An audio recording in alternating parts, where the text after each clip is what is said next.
Hello. Uh, this will be the continuation of my business journey.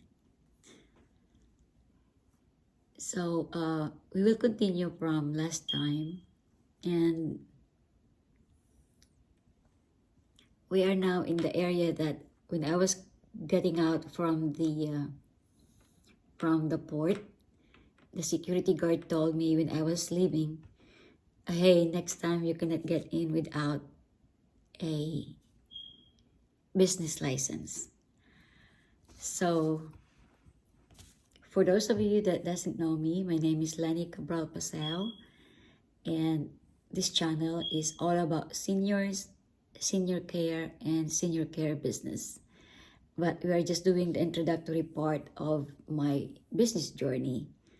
Then after this, it's gonna be about seniors, senior care, and especially the business part of the senior care industry. Okay, so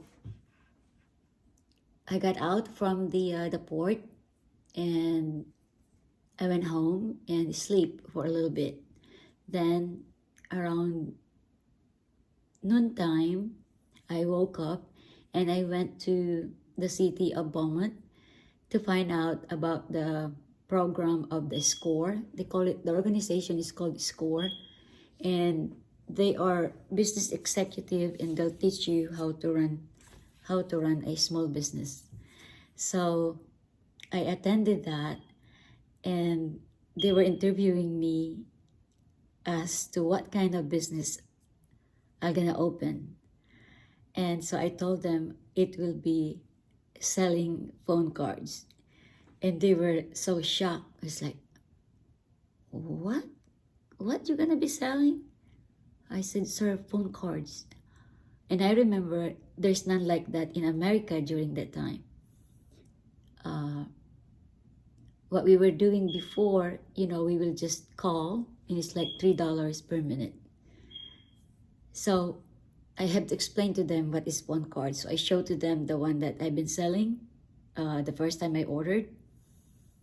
And so they told me, oh, okay then. So they told me to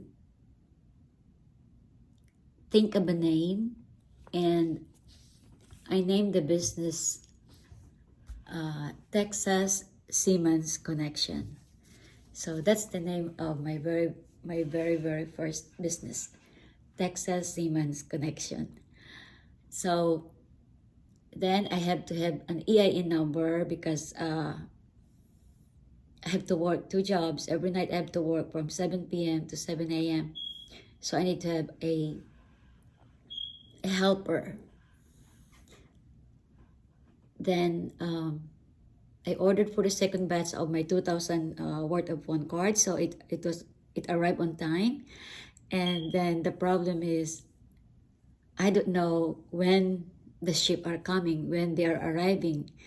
So what I did, I bought this, I forgot the name of that. I bought a kind of like a walkie-talkie that you call a Roger. So I put an antenna, like a very tall antenna, and I'll talk like Roger.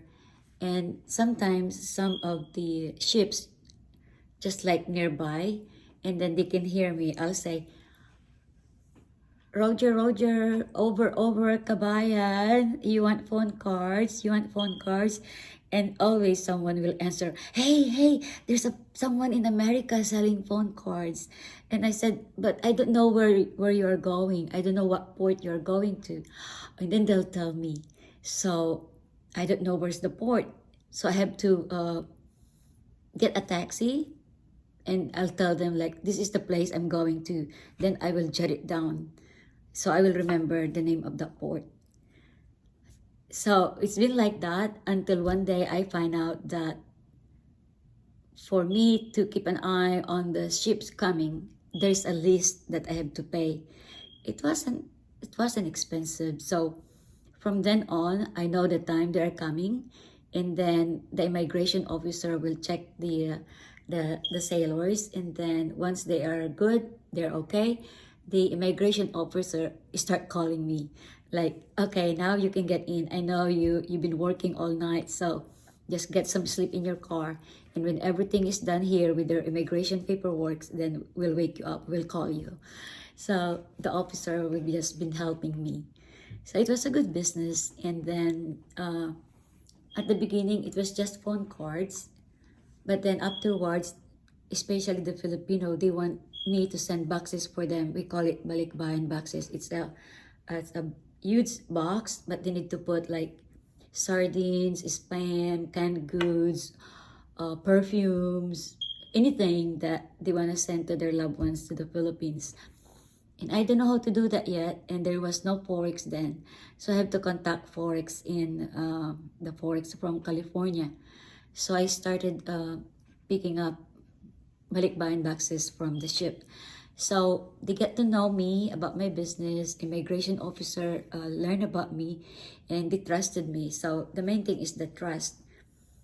So every time, even they're still very far, they already fax to me like how many boxes I need to bring to the ship. Then also they start ordering like anything that they can put in the box. It's all coming from me too. So it's like triple double income, because I will have an income for the box, I will have an income for the things that they want to buy. Then they're still gonna give me a service fee for helping them. So it was just really, really, really a good business. Then I added printing t-shirts. They love t-shirts, but they don't want that t-shirt that's made in China. They want to make sure they look at the brand, and then it has to say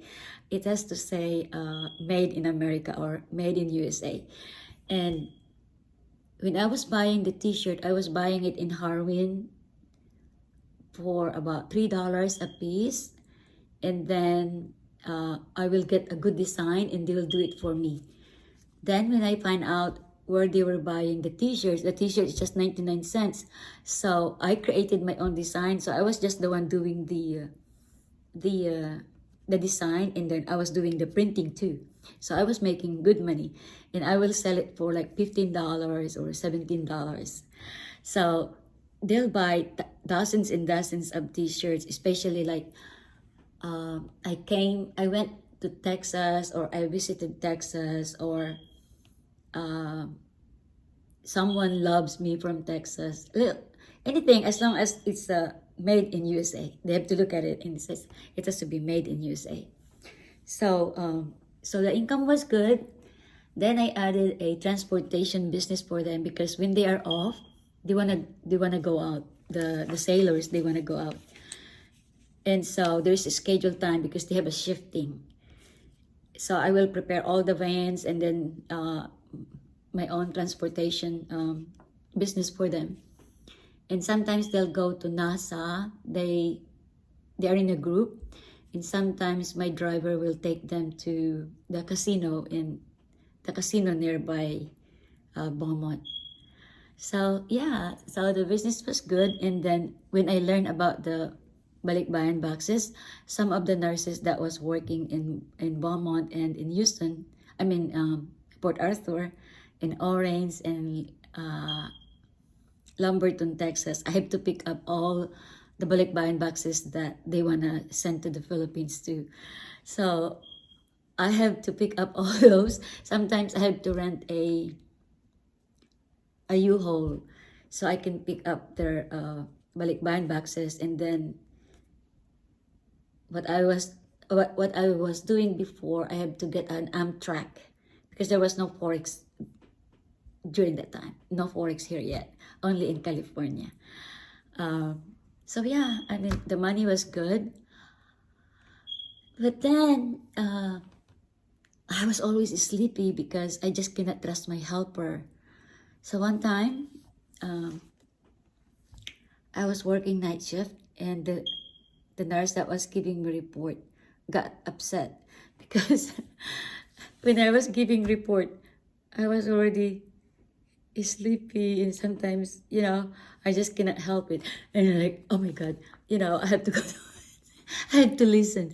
And one time, the nurse that was really upset, she told me like, "What you been doing?" Because I was hiding it. I was not telling them that I was working extra, especially for the sailors. It just doesn't look good. But I have to do what I need to do for my children, and it was a good income, but it was hard.